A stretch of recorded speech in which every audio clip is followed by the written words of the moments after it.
సోయి లేనటువంటి ప్రభుత్వం నడుస్తా ఉన్నది అనడానికి ఉదాహరణ ఏంటంటే ఈ ప్రభుత్వం అధికారంలోకి రాగానే తెలంగాణ తల్లి బొమ్మను మీరు గెజెట్ ఇయ్యలేదు కాబట్టి మేము తెలంగాణ తల్లి విగ్రహాన్ని మారుస్తున్నామని చెప్పి తెలంగాణ తల్లి విగ్రహాన్ని మార్చి గెజెట్ ఇచ్చుకొని ఇవాళ ఇంటర్నెట్లో ఎవరైనా తెలంగాణ తల్లి బొమ్మ ఎవరు పెట్టినంటే తెలంగాణ ఉద్యమ వ్యతిరేకి తెలంగాణ ద్రోహి రేవంత్ రెడ్డి గారు పెట్టినని వచ్చేటట్టుగా చేసుకున్నారు ఆయన. ఇప్పుడు ఇంకొక ప్రయత్నం ఏం చేస్తున్నారు, ఎన్నడూ ఈ సన్నిని వెనక్కి వెళ్ళిపో వాళ్ళు కనబడుతుంది వెనక్కి ఎన్నడూ జై తెలంగాణ అన్నటువంటి ముఖ్యమంత్రి గారు కొత్తగా ఈసారి బతుకమ్మ నిమజ్జనంలో పాల్గొనడం కూడా విచిత్రంగా అనిపించింది, మంచి ఆహ్వానించదగ్గ పరిణామమే అనిపించింది. At the same time comedy ఏంటంటే గిన్నిస్ రికార్డు కోసము బతుకమ్మని చేసిరు. మరి రికార్డుల కోసం కాదు కదా, కోట్లాదిగా ఎన్నో సంవత్సరాల నుంచి తెలంగాణ బిడ్డలు తెలంగాణ ఆడబిడ్డలు నిలబెట్టుకున్నారు ఈ పండుగని.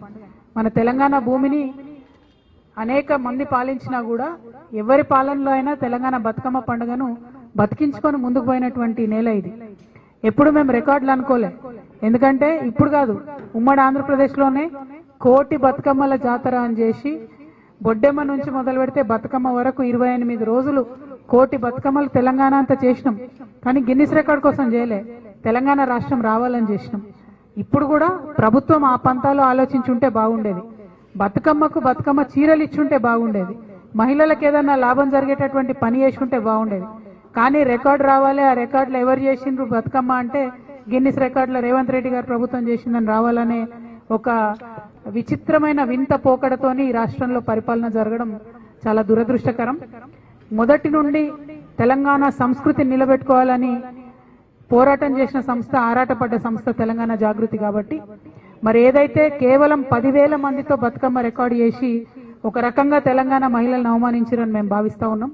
కాబట్టి వచ్చే సంవత్సరం తెలంగాణ జాగృతి ఆధ్వర్యంలో 1,00,000 మంది మహిళలతోని మేము బతుకమ్మ సంబరాలు చేసి గిన్నిస్ రికార్డు ఎక్కించి ఖచ్చితంగా బతుకమ్మ పండుగ అంటే తెలంగాణ ఆడబిడ్డల పండుగ అనేటటువంటి విషయాన్ని నిరూపిస్తాం.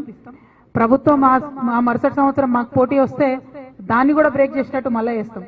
అల్టిమేట్ గా మా ఆలోచన ఏంటంటే తెలంగాణ తల్లి బొమ్మ ఎవరు పెట్టినంటే తెలంగాణ ప్రజలు పెట్టిరన్నట్టు రావాలి, కానీ రేవంత్ రెడ్డి గారు పెట్టినని వచ్చే విధంగా వారు ఏదైతే ఈ కుట్రలు చేస్తా ఉన్నారో వాటిని ఖచ్చితంగా ఎదుర్కోవడానికే ఈ ప్రయత్నం చేస్తాం. వచ్చే సంవత్సరం 1,00,000 మంది మహిళలతోని తెలంగాణ జాగృతి ఆధ్వర్యంలో ఖచ్చితంగా హైదరాబాద్ నగరంలో చేసి చూపిస్తామని సందర్భంగా ప్రజలందరికీ కూడా తెలియజేస్తా ఉన్నాం.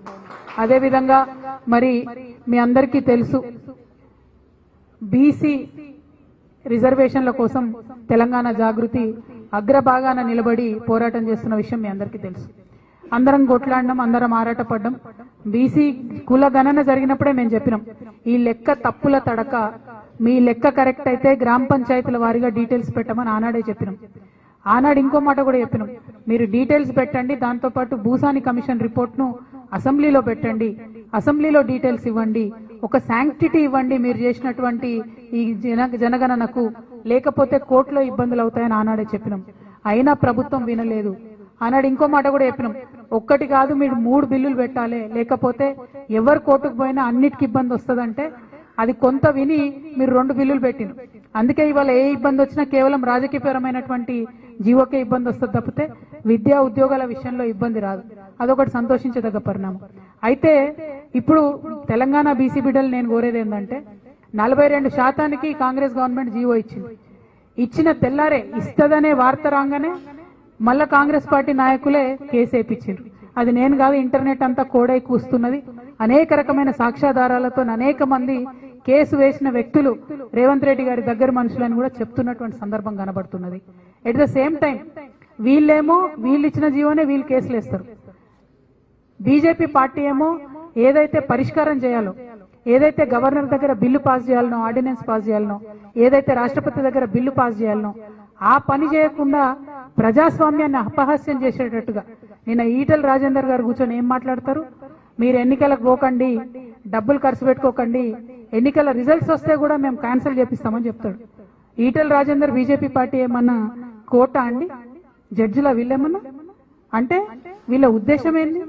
మంచి ఉద్దేశం అయితే కాదన్న విషయం ప్రజలకు అర్థమవుతుంది. ఎన్నికలు జరిగితేనట వీళ్ళు పోయి కోట్ల క్యాన్సిల్ చేపిస్తారట.